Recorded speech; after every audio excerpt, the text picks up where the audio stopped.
వర్ధన్నపేట నియోజకవర్గానికి ఒక ప్రత్యేకత ఉన్న మాట వాస్తవం. వర్ధన్నపేట నియోజకవర్గం నుండి అన్ని రాజకీయ పార్టీలలో ప్రాతినిధ్యం ఎక్కువ ఉన్న మాట కూడా వాస్తవం. రమాకాంత్ రెడ్డి గారైతే పాపం ఇక మనల్ని తట్టుకోలేక 3 చెర్ల నీళ్ళు తాగిచ్చిన మమ్మల్ని అని చెప్తాడు. ఏం తాగియం తమ్మి, నీకు మంచినీళ్ళు తాగిస్తాం, ఏం భయపడవలసిన అవసరం లేదు. కాకపోతే చైతన్యం ఎక్కువగా ఉన్నది, రాజకీయ చైతన్యం ఎక్కువ ఉన్న ప్రాంతము. అందరూ అన్ని పార్టీలలో కూడా చురుకైన పాత్ర పోషిస్తుంటారు కాబట్టి వర్ధన్నపేట నియోజకవర్గానికి ఆ గుర్తింపు వచ్చింది అని చెప్పి ఈ సందర్భంగా నేను మీ అందరికీ సవినయంగా తెలియజేసుకుంటున్నాను. నేను ఎక్కువ ఉపన్యాసం ఇవ్వను. దయచేసి నేను వర్ధన్నపేట నియోజకవర్గానికి చెందిన వ్యక్తిని, కానీ ఏనాడు కూడా వర్ధన్నపేట నుంచి పోటీ చేసే అవకాశం కానీ ఆ ప్రయత్నం కానీ నేను చేయలేదు. కానీ వర్ధన్నపేట నియోజకవర్గ అభివృద్ధిలో నా భాగస్వామ్యం ఉన్నది. ఎమ్మెల్యేలు ఎవరున్నా నాకు ఏ అవకాశం వచ్చినా వర్ధన్నపేట నియోజకవర్గంలో అనేక అభివృద్ధి కార్యక్రమాలు చేయడం జరిగింది. వర్ధన్నపేట నియోజకవర్గంలో ప్రత్యేకించి పర్వతగిరి మండలంలో బ్రహ్మాండమైన అభివృద్ధి కార్యక్రమాలు చేసుకున్నాం. అనిల్ రావు చెప్పాడు నేను మంత్రిగా ఉన్నప్పుడు ఏమేమి చేసినామని చెప్పి చాలా విషయాలు వివరంగా అనిల్ రావు గారు చెప్పారు. ఆ రకంగా ఏ అవకాశం వచ్చినా వర్ధన్నపేట నియోజకవర్గానికి నేను తోడ్పాటు అందిస్తూనే వచ్చాను. చాలామంది చాలా మాటలు మాట్లాడుతున్నారు.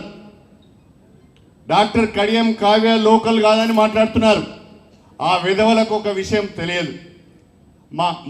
మా తాత పర్వతీరులో పుట్టిండు, మా నాన్న పర్వతీరులో పుట్టిండు, నేను పర్వతీరులో పుట్టాను. మా అమ్మాయి కూడా 12వ సంవత్సరం వరకు ప్రతి సంవత్సరం పర్వతీరికి వచ్చి వేసవిలో పర్వతీరి గ్రామంలో మా ఇంట్లో ఉండేవాళ్ళమని చెప్పి నేను మీ అందరికీ కూడా సవినయంగా తెలియజేసుకుంటున్నాను. వాస్తవంగా వర్ధన్నపేట నియోజకవర్గానికి వరంగల్ పార్లమెంటుకు పక్కా లోకల్ ఎవరైతే ఉన్నారంటే డాక్టర్ కడియం కావ్య అని చెప్పి నేను ఈ సందర్భంగా సవినయంగా తెలియజేసుకుంటున్నాను. ఇక్కడే పుట్టారు, ఇక్కడే పెరిగారు, ఇక్కడే చదువుకున్నారు, ఇక్కడే ఉద్యోగం చేశారు.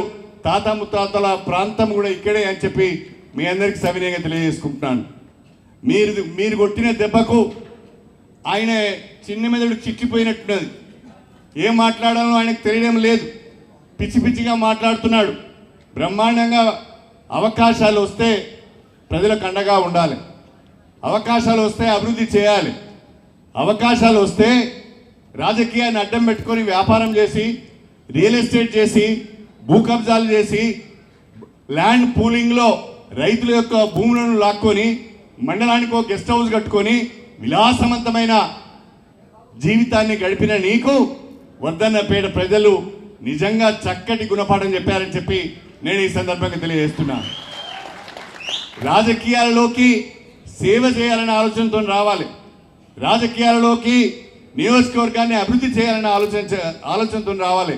కానీ అలా కాకుండా రాజకీయాలను అడ్డం పెట్టుకొని వ్యాపారం చేద్దాం, 100 ఎకరాల భూములను కబ్జా చేద్దాం, 100 కాంట్రాక్టులను అడ్డం పెట్టుకొని 100 కోట్ల ఆస్తులు కూడబెట్టుకుందామనంటే తప్పకుండా ప్రజల చేతిలో శిక్ష తప్పదు, గుణపాఠం తప్పదు అని చెప్పి కూడా ఈ సందర్భంగా మీ అందరికీ సవినయంగా తెలియజేసుకుంటున్నాను.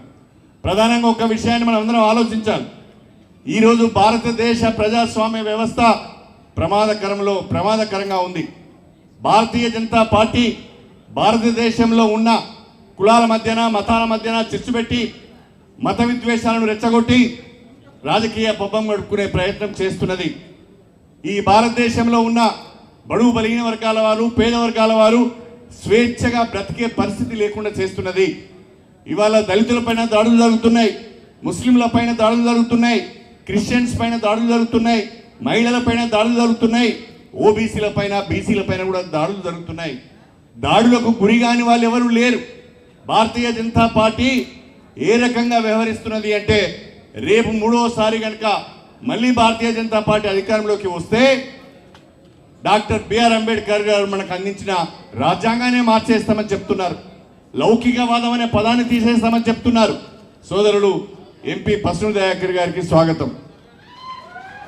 భారతీయ జనతా పార్టీ మళ్ళీ అధికారంలోకి వస్తే రాజ్యాంగాన్ని మార్చేస్తామంటున్నారు. రాజ్యాంగంలో ఉన్న లౌకికవాదం అనే పదాన్ని తీసేస్తామంటున్నారు. రిజర్వేషన్లను ఎత్తివేస్తామంటున్నారు.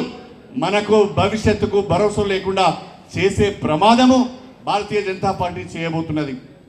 ప్రధానంగా సమాజంలో నెలకొన్న విద్వేషాలను సొమ్ము చేసుకునే ప్రయత్నం చేస్తున్నారు. కానీ మన రాహుల్ గాంధీ గారు మాత్రము భారత్ జోడో యాత్రలో కానీ న్యాయయాత్రలో కానీ ఒక మాట చెప్తూ వస్తున్నారు. భారతదేశంలో మత విద్వేషాలను రెచ్చగొట్టి మరి సమాజంలో ఒక రకమైన విద్వేషాలను రెచ్చగొట్టే ప్రయత్నం చేస్తున్నారు. ఈ సమాజంలో ఉన్న విద్వేషాలను తొలగించే విధంగా, సమాజంలో విద్వేషాలున్న చోట ప్రేమను పంచే విధంగా కాంగ్రెస్ పార్టీ విధానం ఉంటుంది అని చెప్పి కూడా చాలా చక్కగా రాహుల్ గాంధీ గారు చెప్తూ ఉన్నారు. నఫరత్ కే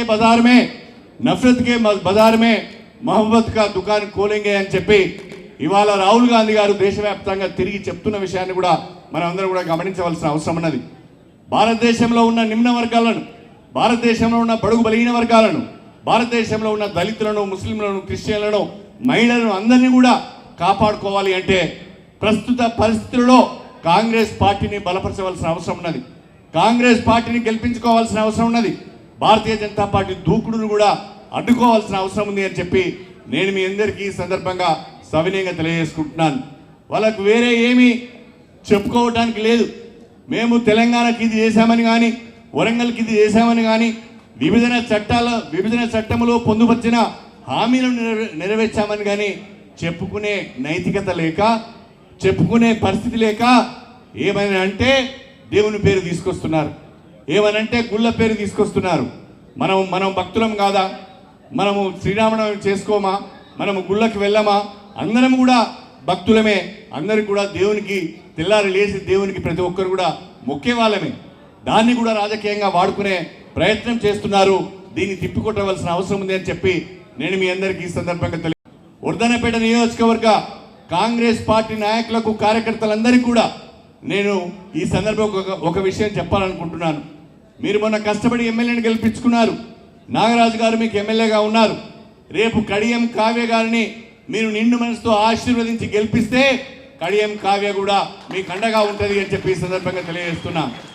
అదేవిధంగా కడియం కావ్యతో పాటుగా, నాగరాజు గారితో పాటుగా, ఆ వర్ధన్నపేట బిడ్డగా, మీరు మీ కళ్ళ ముందు పెరిగిన వ్యక్తిగా నేను కూడా నా శాయశక్తుల వర్ధన్నపేట నియోజకవర్గ అభివృద్ధికి సహకరిస్తానని చెప్పి కూడా ఈ సందర్భంగా తెలియజేసుకుంటున్నాను.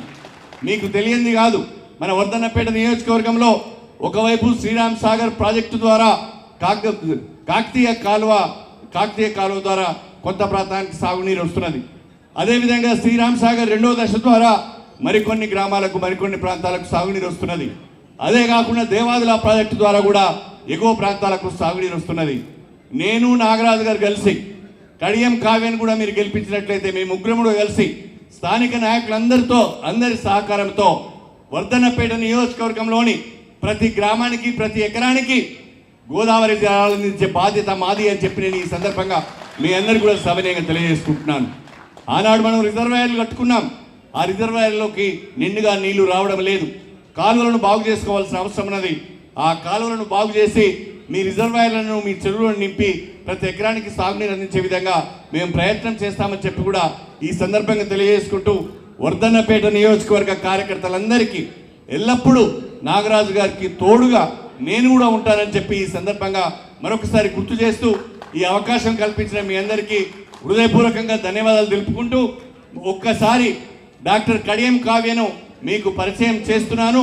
మీరందరూ కూడా గట్టిగా చప్పట్లతో కడియం కావ్య గారిని నిండు మనసుతో ఆశీర్వదించాలని చెప్పి, ఆ బిడ్డను మీ ఆడబిడ్డగా, ఆ బిడ్డను మీ ఆడపడుచుగా, ఆ బిడ్డ మీ ఇంటి బిడ్డగా భావించి ప్రతి ఒక్కరూ కష్టపడి డాక్టర్ కడియం కావ్య గారిని భారీ మెజార్టీతో గెలిపించాలని చెప్పి నా బిడ్డను మీ చేతులలో పెడుతున్నాను. నా బిడ్డను మీ బిడ్డగా భావించండి, ఆశీర్వదించండి అని చెప్పి కోరుకుంటూ మీ అందరి దగ్గర సెలవు తీసుకుంటున్నాను. జై కాంగ్రెస్! అందరం ఒక్కసారి గట్టిగా అందాం, జై కాంగ్రెస్, జై కాంగ్రెస్. చేతి గుర్తుకే